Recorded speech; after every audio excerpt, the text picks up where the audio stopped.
नमस्कार दोस्तों, Rajasthan GK study में आपका स्वागत है। आज हम राजस्थान करंट के कुछ महत्वपूर्ण बिंदुओं को करते हैं। सबसे पहला, प्रथम प्रवासी राजस्थानी दिवस 2025। देखो, ये जो है बहुत इंपॉर्टेंट है एग्जाम की दृष्टि से। यहाँ से एक आध प्रश्न बन सकता है। तो प्रथम प्रवासी राजस्थानी दिवस का आयोजन कहाँ किया गया और कब किया गया? तो इसका आयोजन 10 दिसंबर 2025 को JECC सभागार सीतापुरा जयपुर में किया गया। तो आयोजन कब किया गया? 10 दिसंबर 2025 को। कहाँ किया गया? JECC सभागार सीतापुरा जयपुर में। इस कार्यक्रम के मुख्य अतिथि कौन थे? राज्यपाल हरिभाऊ बागड़े, पंजाब के राज्यपाल गुलाब चंद कटारिया, CM भजनलाल शर्मा और अन्य कई गणमान्य अतिथि यहाँ पर मौजूद थे। इसकी विशेष घोषणा क्या की हुई? राजस्थान फाउंडेशन का विस्तार किया गया, यानी इसकी अनेक 14 नई शाखाएं खोलने का प्रावधान किया गया। कहाँ खोली जाएंगी 14 शाखाएं? 9 विदेशों में खोली जाएंगी, 5 भारत के राज्यों में। 9 शाखाएं विदेशों में। कौन कौन से देशों में खोली जाएंगी? दक्षिण Africa, Bahrain, Kuwait, Oman, Malaysia, Thailand, Hong Kong, New Zealand और कनाडा में 9 ब्रांचें खोली जाएंगी विदेशों में। 5 ब्रांच जो खोली जाएंगी वो खोली जाएंगी, इसकी 5 शाखाएं भारत के राज्यों में। कहाँ कहाँ पर खोली जाएंगी? पंजाब, हरियाणा, उत्तर प्रदेश, सिक्किम और केरल में।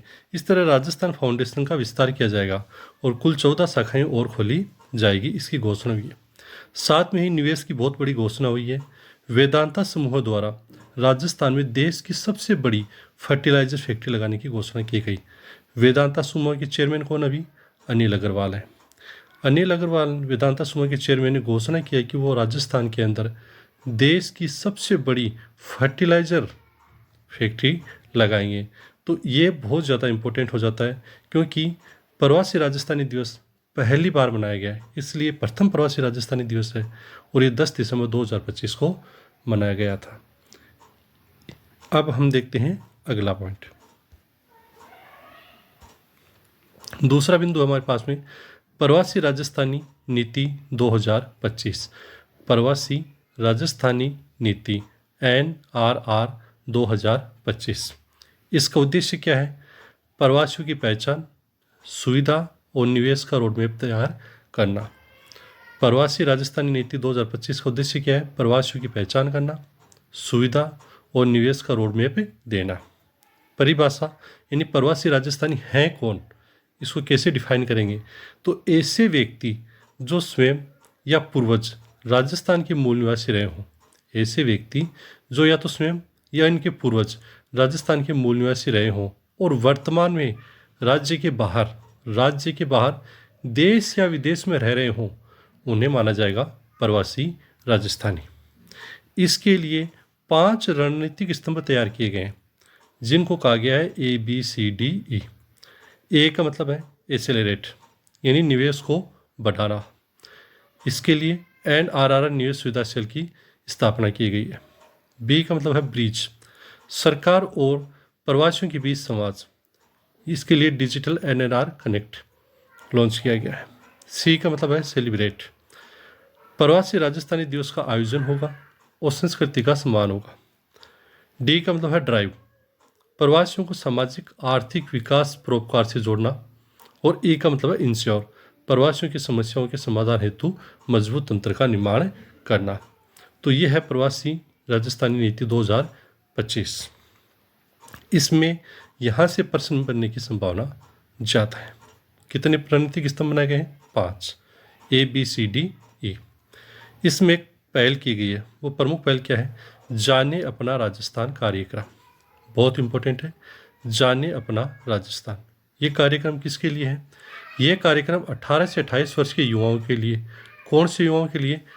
प्रवासी राजस्थानी युवाओं के लिए। ध्यान रखिए, जाने अपना राजस्थान कार्यक्रम जो है 18 से 28 वर्ष के उन युवाओं के लिए जो प्रवासी राजस्थानी है, उनके लिए किया गया है। प्रवासी राजस्थानी केंद्र जयपुर में स्थापित होगा। प्रवासी राजस्थानी केंद्र भी स्थापित किया जाएगा। कहाँ किया जाएगा? जयपुर में स्थापित किया जाएगा। जाने अपना राजस्थान से क्या होगा? इससे प्रवासी जो युवा हैं, प्रवासी राजस्थानी जो युवा हैं, वो हमारे कल्चर को समझ पाएंगे, अपनी जड़ों को समझ पाएंगे। ये बहुत ही इम्पोर्टेंट पर्सन यहाँ से बन सकते हैं। अब हम देखते हैं अगला। आगे आता है राजस्थान पर्यटन नीति 2025। राजस्थान पर्यटन नीति 2025 को मंजूरी कब मिली? इसको मंजूरी मिली 3 दिसंबर 2025 को। राजस्थान पर्यटन नीति 2025 को मंजूरी कब दी गई? 3 दिसंबर 2025 को मुख्यमंत्री भजनलाल शर्मा की अध्यक्षता में। प्रमुख बिंदु क्या है? STG स्पेशल टूरिज्म जोन्स, चयनित जिलों में विशेष पर्यटन गतिविधियों को बढ़ावा देने हेतु, यानी इसके अंदर जो कुछ जिलों का चयन किया गया है वहाँ पर पर्यटन गतिविधियों को बढ़ावा दिया जाएगा। नए सर्किट बनाए जाएंगे, जैसे शौर्य सर्किट वीर गाथाओं के लिए, बर्ड वॉचिंग सर्किट, धार्मिक वन पर्यटन हब, इस तरह नए नए सर्किट बनाए जाएंगे। साथ ही राजस्थान ट्रेवल कार्ड लॉन्च किया जाएगा। पर्यटकों के लिए सिंगल कार्ड सिस्टम बनेगा। सुरक्षा 24/7 कॉल सेंटर होगा। टूरिज्म असिस्टेंस फोर्स होगी और पैनिक बटन सिस्टम भी होगा। यानी राजस्थान में पर्यटन को बढ़ावा देने के लिए नई नीति लागू की गई है, जिसका नाम है राजस्थान पर्यटन नीति 2025। अगला देखते हैं राजस्थान जन विश्वास उपबंधों का संशोधन अध्यादेश 2025। राजस्थान जन विश्वास उपबंधों का संशोधन अध्यादेश 2025, इस अध्यादेश को जारी करने की प्रेरणा कहाँ से प्राप्त होती है? केंद्र सरकार के जन विश्वास अधिनियम 2023 पर आधारित है। ये राजस्थान जन विश्वास उपबंधों का संशोधन अध्यादेश 2025 जो है वो केंद्र सरकार के जन विश्वास अधिनियम 2023 पर आधारित है। मुख्य लक्ष्य क्या है? ईज ऑफ डूइंग बिजनेस और ईज ऑफ लिविंग को बढ़ावा देना। तो राजस्थान जन विश्वास अध्यादेश जो है 2025, इसका मुख्य लक्ष्य क्या है? मुख्य लक्ष्य है ईज ऑफ डूइंग बिजनेस और ईज ऑफ लिविंग को बढ़ावा देना। इसमें प्रमुख बदलाव जो किए गए हैं वो क्या क्या है? राज्य के 11 कानूनों में संशोधन। कितने कानूनों में संशोधन किया गया है? 11 कानूनों में। छोटे तकनीकी अपराधों का डिक्रिमिनलाइजेशन, जेल की सज़ा हटाकर केवल जुर्माना। यानी कुछ जो छोटे अपराध होते थे जिनके लिए 6 महीने 12 महीने की जेल होती थी, उस जेल के प्रावधान को हटा दिया गया है और वहाँ पर अब क्या लागू कर दिया गया है? जुर्माना। जैसे एक उदाहरण दिया है, राजस्थान वन अधिनियम 1953 के तहत वन भूमि पर मवेशी चराने पर अब जेल नहीं, केवल 5,000 रुपये जुर्माना। राजस्थान वन अधिनियम 1953 के तहत अगर आप वन भूमि पर मवेशी चराते हैं तो आपको जेल का प्रावधान था, जिसे अब हटाकर क्या कर दिया गया है? 5,000 रुपये जुर्माना के रूप में कर दिया गया है। क्योंकि इसका मुख्य लक्ष्य ही क्या है? ईज ऑफ डूइंग बिजनेस और ईज ऑफ लिविंग को बढ़ावा देना। ये है राजस्थान जन विश्वास उपबंधों का संशोधन अधिनियम अध्यादेश 2025। अब हम देखते हैं आगे का। Rajasthan trade promotion policy 2025। Rajasthan trade promotion policy 2025 क्या है? इसको मंजूरी कब मिली? 3 दिसंबर 2025 को। लक्ष्य क्या है? 10.5 लाख से अधिक रिटेल स्टोर्स और MSMEs को सशक्त बनाना। यानी कि 10.5 लाख से अधिक जितने रिटेल स्टोर्स हैं और MSMEs हैं उनको सशक्त बनाना इसका टारगेट है। इसकी प्राथमिकता क्या है?